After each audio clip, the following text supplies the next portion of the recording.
ಕೇವಲ ಗುರು ಹುಟ್ಟಿದರೆ ಸಿಕ್ಕಿದ್ರೆ ಸಾಲದು, ಇನ್ನೂ ಒಂದು ಬೇಕು. ಏನದು? ಶ್ರದ್ಧೆ. ಬಹಳ ಜನ ಇವತ್ತು ಜೀವನದಲ್ಲಿ ಕಷ್ಟಪಡ್ತಾ ಇರೋದು ಯಾಕೆ ಅಂತಂದ್ರೆ, ಏನಾದರೂ ಮಹತ್ ಕಾರ್ಯವನ್ನು ಮಾಡುವ ಸಂದರ್ಭದಲ್ಲಿ ಜ್ಞಾನಿಗಳ ಸಲಹೆಯನ್ನು ಸೂಚನೆಯನ್ನು ಅವರು ತಗೊಳ್ಳಿಲ್ಲ, ತಮಗಿಷ್ಟ ಬಂದ ಹಾಗೆ ಮಾಡಿದ್ರು.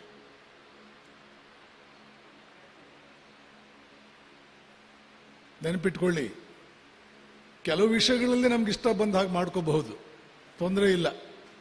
ನಾಳೆ ಬೆಳಗ್ಗೆ ಅಡುಗೆ ಏನು ಮಾಡಬೇಕು, ಹೋಗಿ ಗುರುಗಳನ್ನು ಕೇಳಬೇಕಾದ ಅವಶ್ಯಕತೆ ಇಲ್ಲ, ನಾವೇ ಪಲ್ಯ ಮಾಡಿದ್ರೆ ಆಯ್ತು. ಇನ್ನು ಕೆಲವಿದೆ, ಅದೆಲ್ಲ ನಮಗಿಂತಲೂ 10 ಪಟ್ಟು ಚೆನ್ನಾಗಿ ಗೊತ್ತಿರ್ತಕ್ಕಂಥ ಯೋಗ್ಯರಾದ ಗುರುಗಳಾದ ತಪಸ್ವಿಗಳಾದ ಆ ಮಹಾತ್ಮರುಗಳ ಸಲಹೆ ಸೂಚನೆ ನಾವು ಕೇಳಬೇಕು. ಯಾಕೆ? ಅವರಿಗೆ ಯಾವಾಗಲೂ ನೆನಪಿಟ್ಕೊಳ್ಳಿ, ಜ್ಞಾನದಲ್ಲಿ ಮುಂದುವರಿದಂತೆ ಮನುಷ್ಯ ಕೆಲವು ಶಕ್ತಿಗಳ ಮೇಲೆ ಅವನಿಗೆ ನಿಯಂತ್ರಣ ಬರುತ್ತದೆ.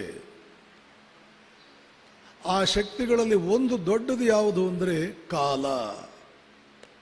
ಕಾಲವನ್ನು ಅವನು ನಿಯಂತ್ರಿಸ್ತಾನೆ ಜ್ಞಾನಿ.